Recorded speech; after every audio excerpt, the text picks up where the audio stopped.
بسم اللہ الرحمن الرحیم۔ آج کی پریزنٹیشن کا موضوع ہے رفاہی اور مذہبی اداروں کے جائزے کی ضرورت۔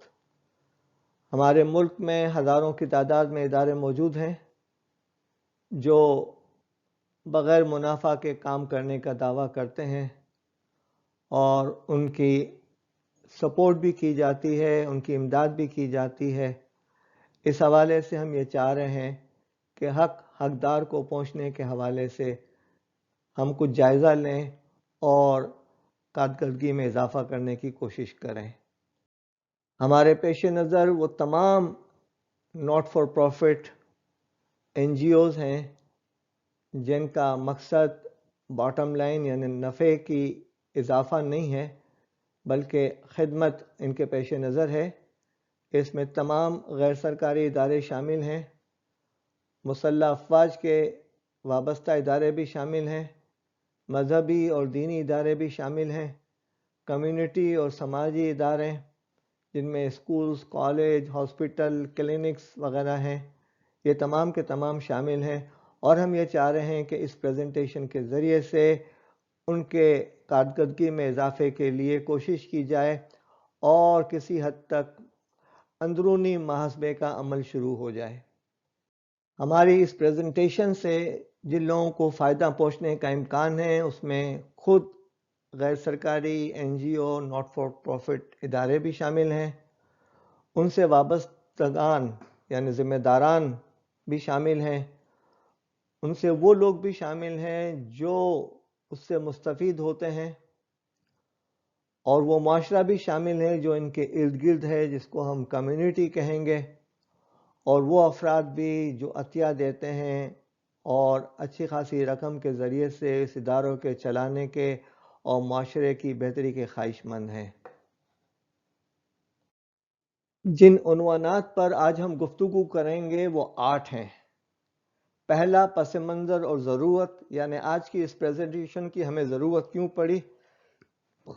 اب دوسرا سے لے کر 7 تک ادارے سے وابستہ موضوعات ہیں جس میں نظم و نسق، انتظامی طور طریقے، انسانی وسائل، مالی وسائل، مشن کی موزونیت، تعلقات اور استحکام ہیں۔ ہم ان 7 موضوعات پر اداروں کے حوالے سے گفتگو کریں گے اور پس منظر اور ضرورت کے حوالے سے الگ سے گفتگو کریں گے۔ پہلے ہم پس منظر اور ضرورت کے حوالے سے آپ سے گفتگو کرتے ہیں۔ اس پریزنٹیشن کا پس منظر اور ضرورت کیا ہے؟ دیکھیے، این جی اوز جو ہیں یا ناٹ فار پروفٹ آرگنائزیشن ہیں، سماجی ادارے ہیں، ہاسپٹلز ہیں، دینی اور مذہبی مدارس ہیں، اور ہاسپٹل اور تعلیمی ادارے ہیں۔ یہاں پر سالانہ اربوں روپے کے معاملات اور ٹرانزیکشنز ہوتے ہیں۔ ملک کے اندر بھی رقم جمع ہوتی ہے، ملک سے باہر رقم جمع ہوتی ہے، یہاں آتی ہے، اور ملک کے اندر غیر ملکی امداد بھی آتی ہے۔ ایک اندازے کے مطابق اس حوالے سے 100 ارب سے زیادہ رقم جو ہے وہ مختلف ہاتھوں میں جاتی ہے۔ ملک کے استحکام اور عدم استحکام سے بھی اس کا تعلق ہے۔ حق کو حقدار پہنچانے کا معاملہ بہت اہم ہے کہ اگر جو امداد آئی ہے اس کا کتنا پرسنٹ جو ہے وہ حقداروں کو ملتا ہے، اور اس دوران کتنی رقم جو ہے وہ انتظامی معاملات پر خرچ ہو جاتی ہے۔ ان امانتوں کے معاملے میں اربوں روپے کی اس ٹرانزیکشن کے اندر خیانت اور خرد و بد کے امکانات بہت ہیں، اور اس بات کے بھی امکانات ہیں کہ معاملات میں ذاتی وابستگی کے خطرے کے پیش نظر کانفلکٹ آف انٹرسٹ پیدا ہو اور ادارے سے وابستہ افراد یا عہدیداران اس سے ایسا فائدہ اٹھا رہے ہوں جو اخلاقی طور سے صحیح نہیں ہے۔ پس منظر اور ضرورت کے حوالے سے یہ بات بھی بہت اہم ہے کہ کئی افراد، ادارے اور خاندان اس ایکٹیویٹی کو اپنے روزگار کا ذریعہ بنا چکے ہیں اور خاندانوں کے خاندان اور نسلوں کی نسلیں جو ہیں وہ پرورش پا رہی ہیں۔ ایک فرد آیا اور اس نے جو ہے ایک ادارہ بنایا اور اس کے بعد اپنے پورے خاندان کو یہاں لے آیا اور پھر اس طریقے سے سلسلہ جاری رہا۔ یہ ادارے جو ہیں سیاسی مقاصد کے لیے بھی استعمال ہوتے ہیں۔ یہ ادارے بیرونی مداخلت کا بھی ذریعہ بنتے ہیں، مختلف انداز سے بیرونی امداد لے کر ملک کے مفادات کے خلاف بھی کام کرتے ہیں، دین اور ملک کے خلاف پروپیگنڈے کا ذریعہ بھی بنتے ہیں۔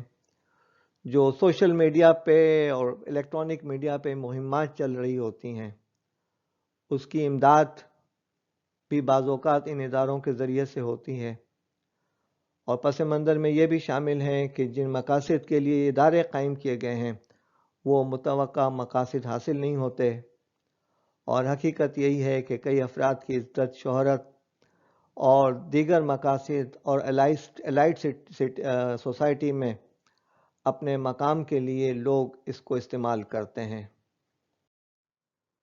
وصولی اور آمدنی کے وقت خود بہت کے امکانات ہوتے ہیں، یعنی پیسے جمع کیے گئے، اس کی کاؤنٹنگ نہیں ہوئی، یا جن صاحب نے یا جن لوگوں نے جا کر پیسے جمع کیے وہ لوگوں کے سامنے اس کی کاؤنٹنگ نہیں ہوئی، اور انہوں نے اپنا کمیشن اپنی سہولت و مرضی کے ساتھ نکال لیا۔ وصولی کی تکمیل نہ ہونا ایک بہت بڑا خطرہ ہے۔ اخراجات میں پیڈنگ ہونا، یعنی آپ کے اخراجات تو کم ہوئے ہیں لیکن آپ بڑا چڑھا کر کلیم کر لیتے ہیں۔ آپ دوست کے ہاں رکیں اور آپ نے ہوٹل کا بل کی اماؤنٹ کلیم کر لی۔ غیر ضروری اخراجات، یعنی جن اخراجات کی ضرورت نہیں تھی وہ آپ نے کر ڈالے، یا اخراجات میں ذاتی مفاد کا ٹکراؤ، یعنی آپ نے خریداری ایسے ادارے کے ساتھ کی جس کے ساتھ آپ کی رشتہ داری ہے یا خاندانی تعلقات ہیں یا آپ کا کوئی نہ کوئی مفاد ہے اس حوالے سے۔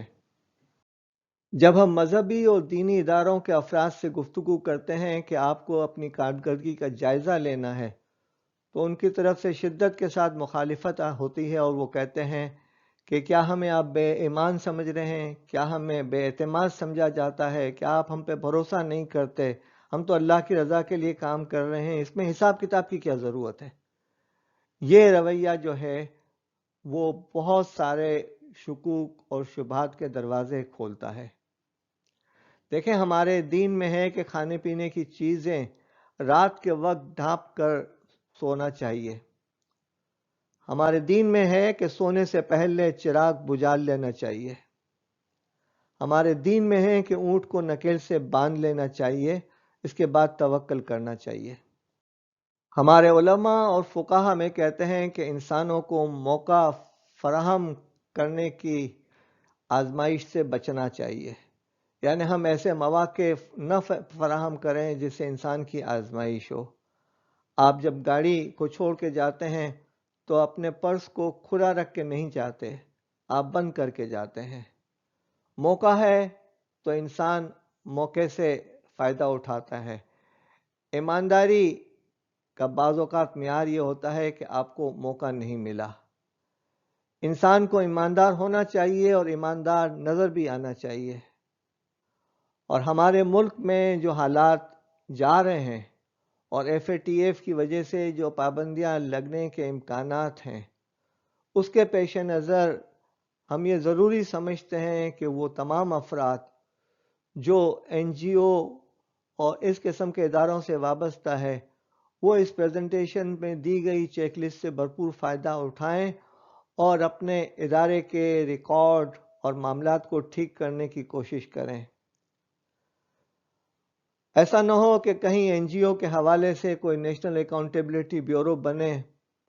ہمیں اس سے پہلے اپنا احتساب اور اپنا وزن کر لینا چاہیے قبل اس کے کہ ہمارا یہاں یا وہاں یعنی آخرت میں محاسبہ ہو۔ اب اس پریزنٹیشن اور ہمارے اداروں کے حوالے سے سب سے پہلے ہم نظم و نسق پہ گفتگو کریں گے، اور اس پہ 5 سلائیڈز ہیں: قیادت، مجلس عاملہ اور ٹرسٹیز، ویژن اور مشن، قانونی حیثیت اور حلقہ نیابت یا کمیونٹی، اور ہم عموماً جو ہے کمیونٹی ہی کو استعمال کریں گے۔ آئیے مجلس عاملہ، بورڈ اور ٹرسٹیز کے حوالے سے پہلے گفتگو کر لیں کہ کیا ایک آزاد اور خود مختار انتظامی مجلس عمل موجود ہے جو تنظیم کی سرگرمیوں کی نگرانی کرتی ہے اور پالیسیاں بناتے ہیں اور حلقہ یا کمیونٹی کے مفادات کی نمائندگی کرتے ہیں؟ کیا بورڈ فنڈز اکٹھا کرنے، تعلقات استوار کرنے اور تنظیم کے مقاصد کے لیے دوسروں کو ہم خیال بنانے میں مدد دیتا ہے؟ کیا یہ بورڈ یقینی بناتا ہے کہ تنظیم کی سرگرمیاں بورڈ کی پالیسی کی عکاس ہیں؟ یہ تمام کی تمام چیزیں ان افراد کے لیے بھی ضروری ہیں جو بورڈ کے ممبر ہیں یا جو ڈونرز ہیں، اور اگر ڈونرز بورڈ کے ممبر نہیں ہیں اور ان کے نامینیز ہیں تو ڈونر کے لیے ضروری ہے کہ وہ نامینیز کو اس بات کی تلقین کریں کہ ان چیزوں کو وہ انشور کریں۔ اب آئیے دوسرے عنوان کی طرف، ویژن اور مشن۔ کیا تنظیم یا ادارہ ایک واضح اور قابل فہم ویژن اور مشن رکھتے ہیں؟ کیا ویژن اور مشن کو تنظیم کے عملے کے افراد، کمیونٹی، رضاکار اور تنظیم سے باہر کے ہمدرد بخوبی سمجھتے ہیں؟ کیا تنظیم کی سرگرمیاں اس کے ویژن اور مشن پر مرکوز ہیں اور ان کی عکاسی کرتی ہیں؟ اب آئیے حلقہ نیابت یعنی کمیونٹی یا دائرہ کار یا علاقہ یا اسکوپ آف سروسز کے حوالے سے، کیا تنظیم کا تسلیم شدہ حلقہ نیابت موجود ہے؟ کیا تنظیم یعنی کمیونٹی کے لوگوں کے ساتھ باقاعدہ شراکتی رابطہ رکھتی ہے؟ کیا تنظیم حلقہ نیابت کے لوگوں کی مدد کرتی ہے کہ وہ اپنے مسائل و معاملات کو خود حل کریں؟ کیا تنظیم اپنے کام اور سرگرمیوں میں حلقہ نیابت یعنی علاقے کو اپنا شریک سمجھتی ہے؟ کیا تنظیم اپنی خدمات کی فراہمی کے کام کو کمیونٹی کی پیروی سے جوڑتی ہے؟ قیادت کے حوالے سے یہ باتیں اہم ہیں کہ کیا تنظیم ڈائریکٹر کے کام، مجلس عاملہ، بورڈ، ٹرسٹیز کے کاموں کے بارے میں واضح ہے کہ کس کی کیا کیا ذمہ داریاں ہیں، کیا کیا اسکوپ ہیں، کیا کیا جاب ڈسکرپشن ہے؟ کیا فیصلے وضاحت کے ساتھ ان لوگوں تک پہنچائے جاتے ہیں جن پر فیصلے اثر انداز ہوتے ہیں؟ کیا قائدین فیصلوں سے پہلے ان لوگوں سے مشاورت کرتے ہیں جن کے بارے میں فیصلے کیے جاتے ہیں؟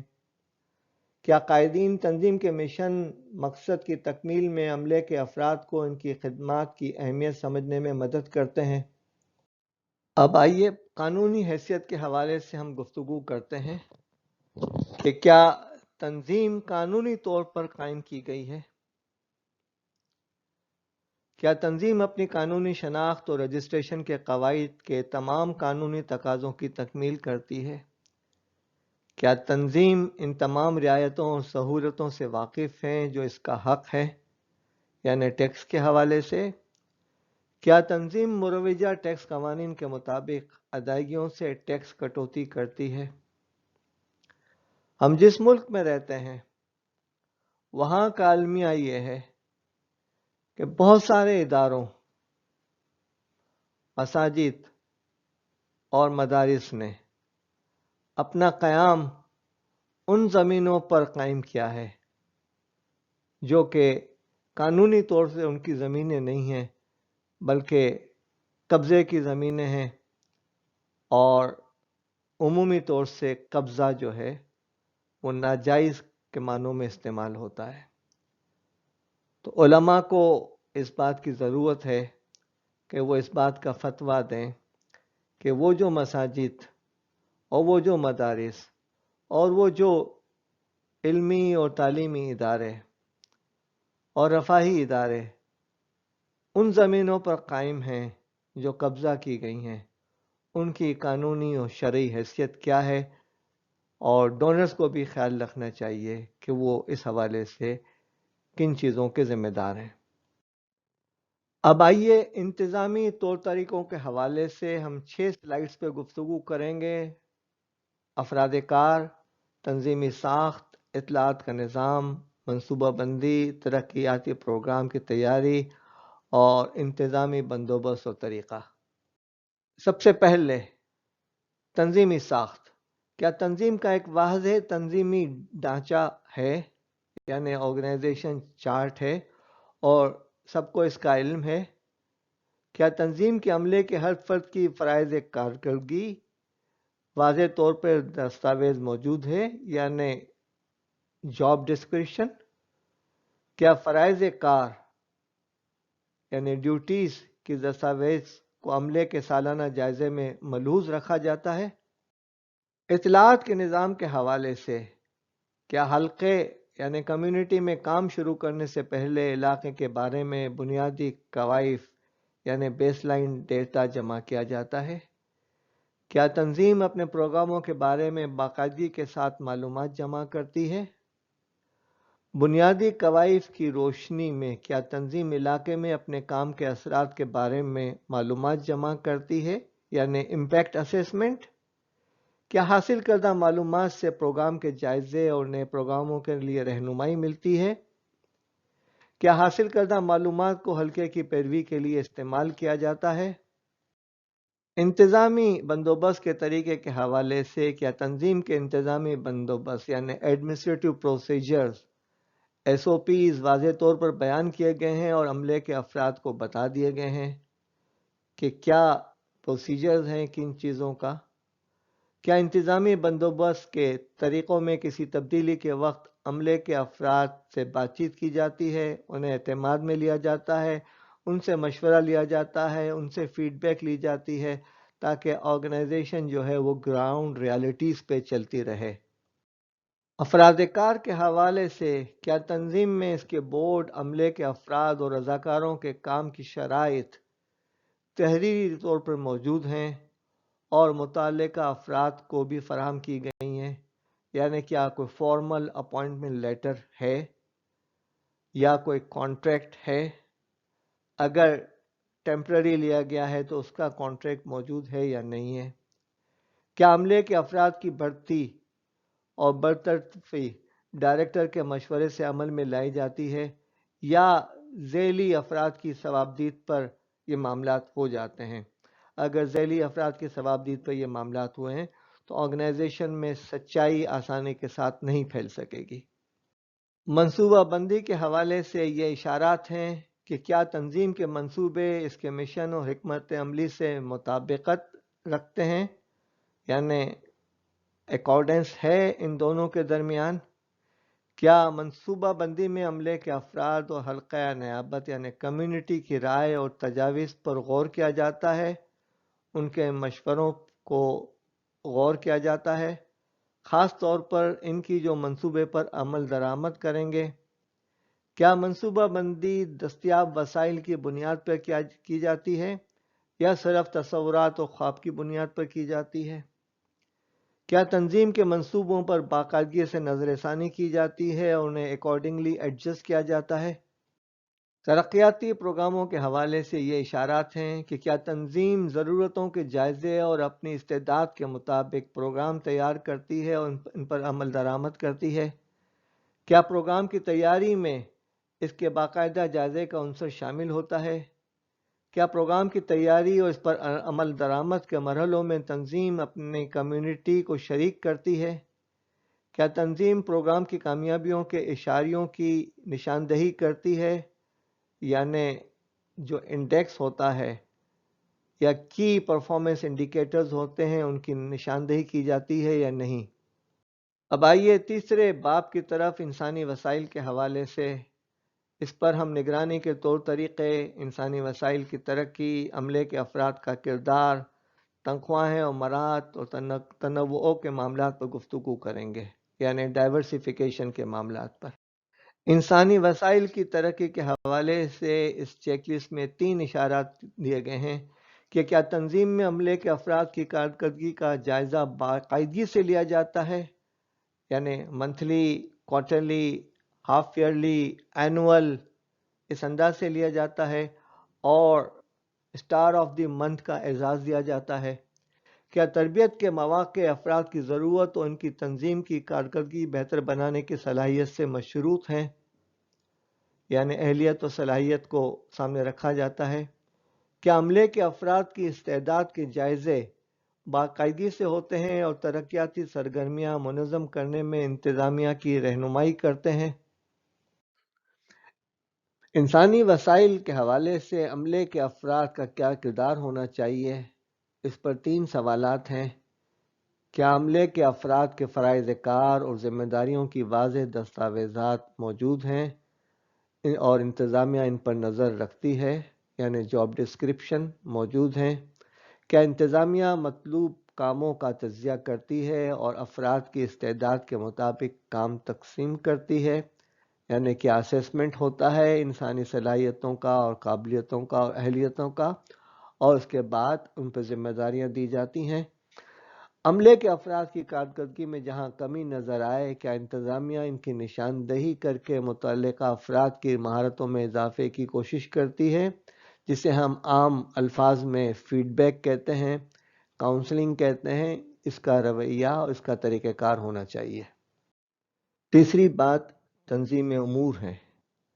تنظیم یا ادارہ باقاعدگی سے میٹنگ کرتا ہے، اور کیا یہ میٹنگز مؤثر اور کارگزاری کے لحاظ سے اہم ہوتی ہیں؟ اور کیا ادارہ اپنے اسٹاف کے لیے باہمی امور کے لیے بھی یہ میٹنگز کا اہتمام کرتا ہے؟ کیا آپ کے اسٹاف احکامات کے منتظر ہوتے ہیں، یا ان میں یہ جذبہ و صلاحیت ہوتی ہے کہ وہ ادارے کے لیے کارآمد چیزیں کر سکیں؟ انتظامیہ ان کی نشاندہی۔ آئیے نگرانی کے طریقے پر بات کرتے ہیں۔ کیا تنظیم یا ادارہ ملازمین کے ساتھ بارآور اور خوشگوار تعلقات استوار رکھنے پر توجہ دیتا ہے، یعنی کورڈیل ریلیشن شپ ہے؟ کیا تنازعات کو فوراً پختہ عزم سے اور منصفانہ طور پر حل کیا جاتا ہے، یا ان تنازعات کو اور مسائل کو کھینچا جاتا ہے؟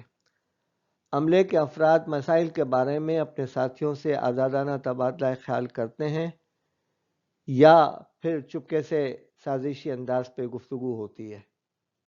جہاں تک تنخواہ اور مراعات کا معاملہ ہے، اس پہ پہلا سوال یہ ہے کہ کیا تنظیم عملے کے افراد کو نجی صنعتی شعبے میں رائج تنخواہوں کے مساوی تنخواہ دیتی ہے، اور کم تنخواہ پانے والے افراد کو اضافی مراعات دیے جاتے ہیں یا نہیں دیے جاتے ہیں؟ دیکھیں، ہمارے ہاں این جی او میں کرپشن کی وجہ یا نااہلی کی وجہ یا کم استعداد کی وجہ یہ ہے کہ لوگوں کی تنخواہیں بہت کم ہوتی ہیں، اور خاص کر مساجد اور دینی مدارس میں جو تنخواہوں کا معیار ہے وہ قابل شرم حد تک ہے کہ کوئی آج کے دور میں سوچ نہیں سکتا کہ اس میں گزارا کیسے ہوتا ہوگا۔ سوال نمبر 2 یہ ہے کہ کیا تنظیم کے عملے کے افراد اس بات سے واقف ہیں کہ وہ پسماندہ اور محروم افراد کے لیے کام کرتے ہیں اور تنظیم کو مالی منفعت کا ذریعہ نہیں سمجھتے؟ یہ اسی صورت میں ممکن ہوگا جب آپ اپنے عملے کو مارکیٹ کے مطابق یا مارکیٹ سے کسی حد تک کم دیں، لیکن مارکیٹ سے بہت کم دیں گے تو پھر وہ ڈیوٹی یہاں پر دیں گے، کام کہیں اور کریں گے، کمائیں گے کہیں اور، پرفارمنس کہیں اور دکھائیں گے۔ اور یہی دیکھا ہوگا کہ کئی لوگ صرف عہدہ سنبھال کر یہاں رہتے ہیں اور بقیہ اپنا کاروبار کر رہے ہوتے ہیں۔ تنظیم میں سب سے زیادہ تنخواہ سب سے کم تنخواہ سے 5 گنا سے زیادہ نہیں ہونی چاہیے، البتہ ذمہ داری کا الاؤنس دیا جا سکتا ہے۔ اب آئیے چوتھے باب کی طرف، مالی وسائل۔ اس پر ہم 4 باتوں پہ ڈسکشن کریں گے: مالیاتی امور کی رپورٹنگ، حساب داری، بجٹ، اور سامان کی فہرست کے ضابطے یعنی انوینٹری مینجمنٹ اور انٹرنل کنٹرول کے حوالے سے۔ حساب داری کے حوالے سے چند سوالات یہ ہیں: کیا تنظیم کے حسابات بہتر اور درست طریقے سے بروقت اور معلوماتی انداز میں مرتب کیے جاتے ہیں؟ کیا ڈائریکٹر اور سینئر عملہ حسابات سمجھنے کی صلاحیت رکھتا ہے؟ کیا ذیلی منصوبوں کے حسابات علیحدہ مرتب کیے جاتے ہیں؟ اور چوتھا سوال یہ ہے کہ کیا مالی امور سے متعلق معلومات مستقبل کی منصوبہ بندی کے لیے استعمال کی جاتی ہیں؟ اب سب سے پہلے ہمیں یہ دیکھنا ہے کہ کیا ہمارے ہاں حسابات کا سسٹم اس بات کی ضمانت دیتا ہے کہ جو بھی فنڈ اور پیسے جمع ہوئے ہیں وہ مکمل ہیں یا نہیں ہیں، یعنی کمپلیٹنس آف ریونیو جو ہے وہ بہت امپورٹنٹ ہے۔ ہمارے ہاں عام طور سے یہ ہوتا ہے کہ چندے کی رسیدیں چھپوا کر لوگوں میں تقسیم کر دی جاتی ہیں، اور ہمارے پاس بعض اوقات یہ ریکارڈ بھی نہیں ہوتا کہ ہم نے کس کو کون سی رسید بک یعنی کن نمبروں کی رسید بک دی ہیں اور اس کے اندر کتنے لیوز تھے، اب کتنے پیسے جمع ہوئے، یہ سب کچھ اس فرد کے اوپر ہوتا ہے، اس کی ایمانداری پر مبنی ہوتا ہے۔ لہذا امانت کا تقاضا یہ ہے کہ ہم اپنی رسیدوں کا، ان کی پرنٹنگ کا، ان کی تقسیم کا، ان کے اندر کے لیوز کا پورا ریکارڈ رکھیں۔ پھر جو لوگ پیسے جمع کرتے ہیں ان کے حوالے سے ہمیں یہ ہونا چاہیے کہ ہم نے ان کو کلیکشن فیس کا کوئی معاہدہ کیا ہے تو پہلے ہمیں گراس آمدنی آنے چاہیے اور اس کی پرسنٹیج ہمیں انہیں دینی چاہیے۔ عام طور سے یہی ہوتا ہے کہ ہمارے ہاں رسیدوں کا حساب کتاب نہیں ہوتا اور نیٹ اماؤنٹ جو ہے ایک فرد کے نام سے جمع کرا دی جاتی ہے۔ یہ جو چیزیں ہیں یہ بہت اہم ہیں، اسی انداز سے حسابات کا ریکارڈ رکھنا، واؤچرز رکھنا، یہ تمام چیزیں ہم انشاءاللہ اگلی کسی پریزنٹیشن میں آپ کے سامنے لے آئیں گے، لیکن فی الوقت آپ کو دو اہم چیزوں کی ضرورت ہے۔ وہ یہ ہے کہ آپ کا ریونیو یعنی آپ کی آمدنی کی تکمیل انشور ہونی چاہیے، اور نمبر دو یہ ہے کہ آپ کے اخراجات کے اندر جو ہے کوئی نہ کوئی پیڈنگ نہ ہو، یعنی اس کے اندر ڈائریکٹلی یا انڈائریکٹلی کوئی بدعنوانی نہ ہو، غیر ضروری اخراجات نہ ہو۔ اور جو تین چیزیں ہوتی ہیں یعنی اکنامی یعنی کفایت، ایفیشنسی یعنی مستعدی، اور افیکٹونیس یعنی کارکردگی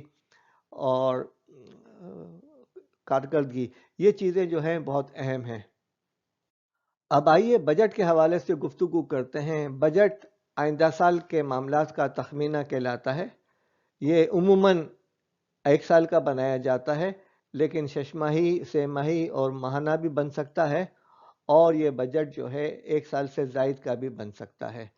تو دو سوالات اہم ہیں، کیا تنظیم سالانہ بجٹ تیار کرتی ہے، اور ان بجٹوں کو بجٹ اخراجات کی نگرانی کے لیے ایک انتظامی آلے کے طور پر استعمال کیا جاتا ہے، یعنی بجٹ کی اپروول جو ہے ایک لحاظ سے آپ کو اخراجات کی اپروول دے دی جاتی ہے اور لمٹ مقرر ہو جاتی ہے۔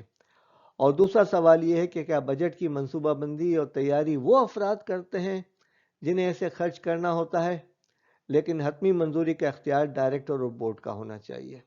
عموماً جو ہے جن لوگوں کو خرچ کرنا ہوتا ہے وہ اپنے طور سے کرتے ہیں، لیکن نگرانی کے نقطہ نظر سے جو ہے وہ ڈائریکٹر کا اور بورڈ کا اختیار ہونا چاہیے کہ وہ بجٹ اپروو کرے۔ ہمارے اداروں میں کیش بھی جمع ہوتا ہے، ہمارے اداروں میں فارن کرنسی بھی جمع ہوتی ہے، ہمارے اداروں میں جو ہے چیک کے ذریعے سے بھی ادائیگیاں ہوتی ہیں، ہمارے اداروں میں آن لائن ٹرانسفر بھی ہوتے ہیں، اور ہمارے اداروں میں کئی جگہوں پہ ایسا ہوتا ہے کہ مال کی صورت میں، انوینٹری کی صورت میں جو ہے وہ ڈونیشن اور چیریٹی آتی ہے، جن کو ڈونیشن ان کائنڈ کہتے ہیں۔ تو کیا اس کا حساب کتاب رکھا جاتا ہے، اس کی ویلیو نکالی جاتی ہے، کیا اس کی ویلیو کو آمدنی میں شامل کیا جاتا ہے، کیا اس کے کنزمپشن کو اخراجات میں شامل کیا جاتا ہے، کیا تنظیم واجب الادا، قابل وصول اسٹاک اور مال نامے اور انوینٹری کا واضح ریکارڈ رکھتی ہے، کیا انوینٹری کا سیف گارڈ کیا جاتا ہے، کیا تنظیم کے حسابات کا بیرونی آڈٹ ہوتا ہے، سوائے اس کے کہ اخراجات بہت معمولی ہوں۔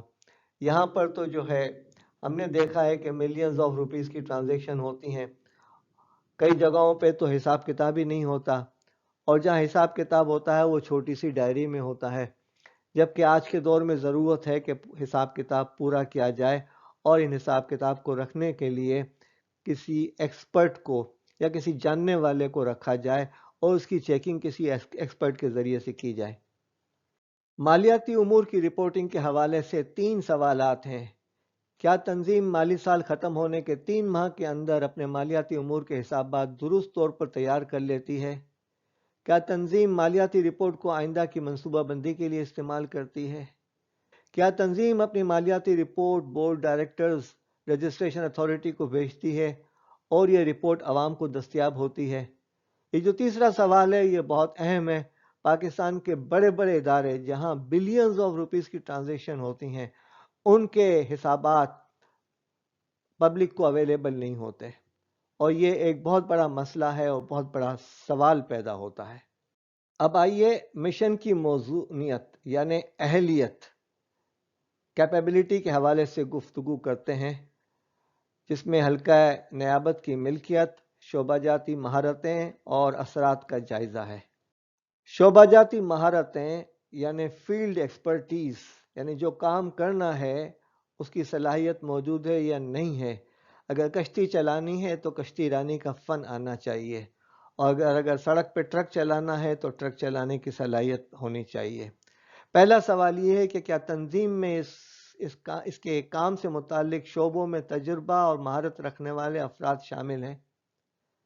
یعنی تنظیم اگر بڑی ہے، اس کے اندر لیڈرشپ کی ضرورت ہے اور مینجمنٹ کی ضرورت ہے، تو کیا اہل افراد شامل ہیں؟ نمبر 2، کیا تنظیم اپنے حلقہ یعنی کمیونٹی میں ہونے والی تبدیلیوں کے مطابق خود کو ڈھالنے کی صلاحیت رکھتی ہے؟ اور نمبر 3، اگر ضرورت نظر آئے تو کیا تنظیم اپنا کام دائرہ کار وسیع کرنے کے لیے تیار ہے، فلیکسیبلٹی ہے یا نہیں ہے؟ اب ہم گفتگو کریں گے تنظیم اور کمیونٹی یعنی دائرے کے حوالے سے، کہ کیا تنظیم کمیونٹی کے ساتھ مکالمہ یعنی بات چیت کرتی ہے، لیکن اپنے تجربے اور مہارت کو بھی کام لاتی ہے؟ یعنی مکالمہ آپ تنظیم سے کریں گے، جو بینیفیشریز ہیں اور ارد گرد کے لوگ ہیں ان سے کریں گے، اور مہارت آپ کی ہوگی۔ اور دوسرا یہ ہے کہ کیا تنظیم کمیونٹی کے لوگوں کو خود کفیل ہونے میں مدد دیتی ہے تاکہ وہ تنظیم کی مدد کے بغیر رہ سکیں؟ یہ امپیکٹ اسیسمنٹ ہے کہ جس علاقے میں آپ کام کر رہے ہیں اور جن لوگوں کے لیے آپ کام کر رہے ہیں وہ اتنے صلاحیت والے اور توانا ہو جائیں اور سیلف موٹیویٹڈ ہو جائیں کہ وہ پھر آپ کے آئندہ محتاج نہ رہیں۔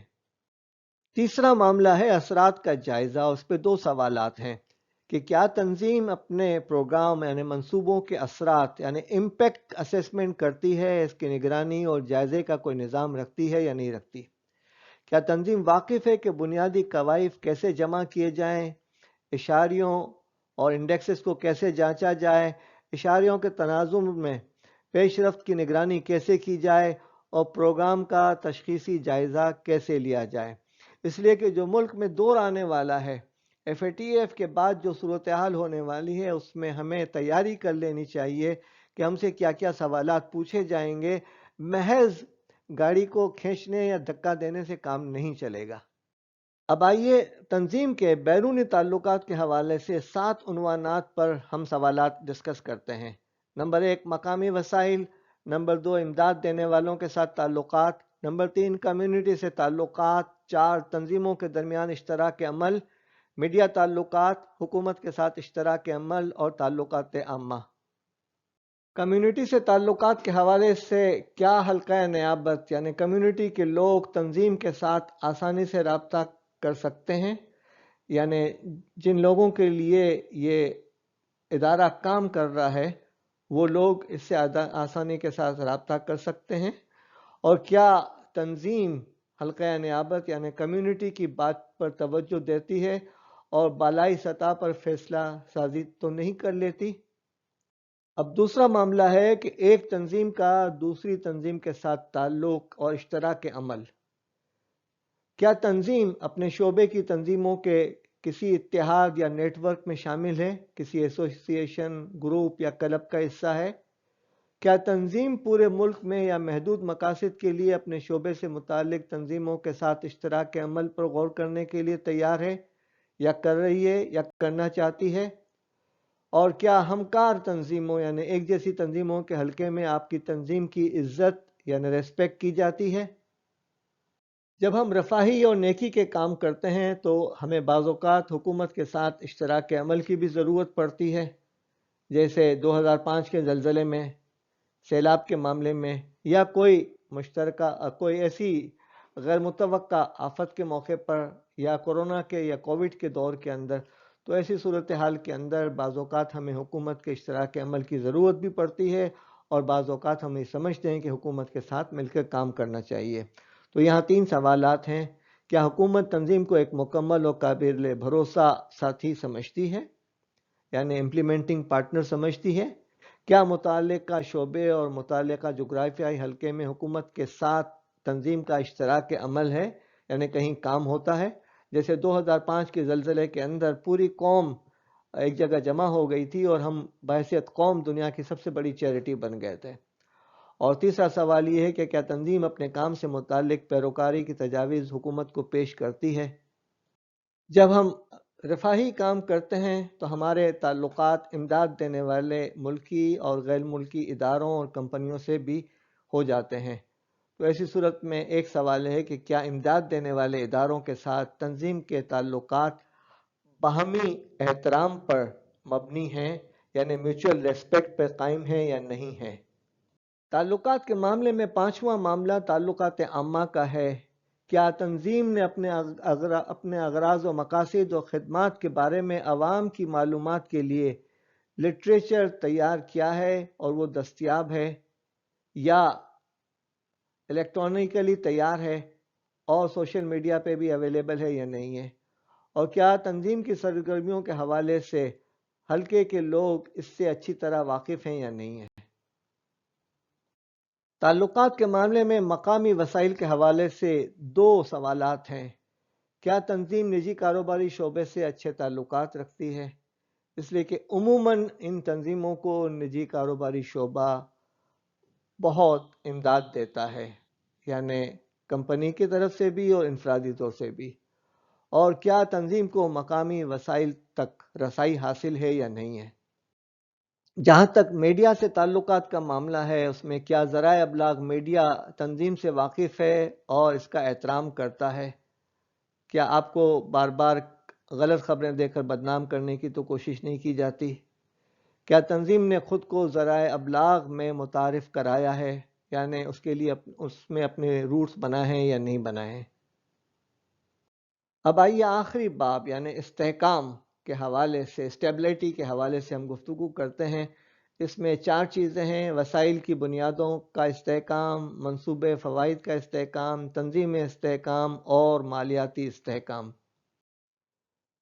منصوبے یا فوائد کا استحکام کے حوالے سے کیا تنظیم ایک نظام کے تحت یہ جانچ کرتی ہے کہ اس کے حلقے اور کمیونٹی کو تنظیم کی خدمات سے فائدہ پہنچ رہا ہے یا نہیں پہنچ رہا؟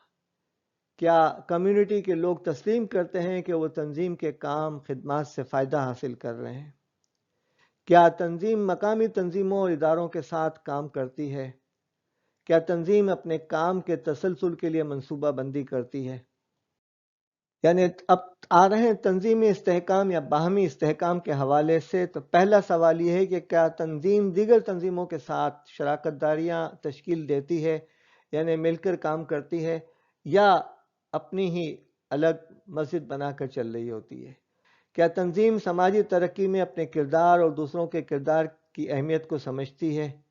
کیا تنظیم دیگر تنظیموں کے اتحاد، نیٹ ورکس اور امبریلا آرگنائزیشن کے ساتھ کام کرتی ہے؟ کیا تنظیم کے خصوصی شعبوں مہارت کی تنظیموں کے ساتھ تعلقات ہیں جو اس کے لیے مفید ہو سکتے ہیں؟ یہاں بات ہو رہی ہے 1 اور 1 11 ہونے کی۔ بعض تنظیمیں ایسی ہوتی ہیں جو کسی کے ساتھ مل کر نہ کام کرتی ہیں، نہ کسی کے ساتھ ملتی ہیں، نہ کسی کو اپنے ساتھ ملنے دیتی ہیں۔ اور بعض تنظیمیں ایسی ہوتی ہیں کہ جو سب کے ساتھ کولیبریٹو ارینجمنٹ کرتی ہیں، اور وہ یہ کہہ رہی ہے کہ کچھ ہماری کمزوریاں ہیں، کچھ آپ کی کمزوریاں ہیں، آئیے مل کر ہم اپنی اپنی اسٹرینتھ پہ بنیاد پر ایک دوسرے کو سپورٹ کریں۔ تو ایسی تنظیمیں زیادہ کارآمد ہوتی ہیں اور آگے بڑھتی ہیں۔ جہاں تک مالیاتی استحکام کے حوالے سے ہیں، وہاں 3 سوالات ہیں کہ کیا متوقع عطیہ دہندگان یعنی ڈونرز کے سامنے تنظیم اپنی مالی ضرورتوں کی وضاحت کرتی ہے، ان کو پریزنٹیشن دیتی ہے؟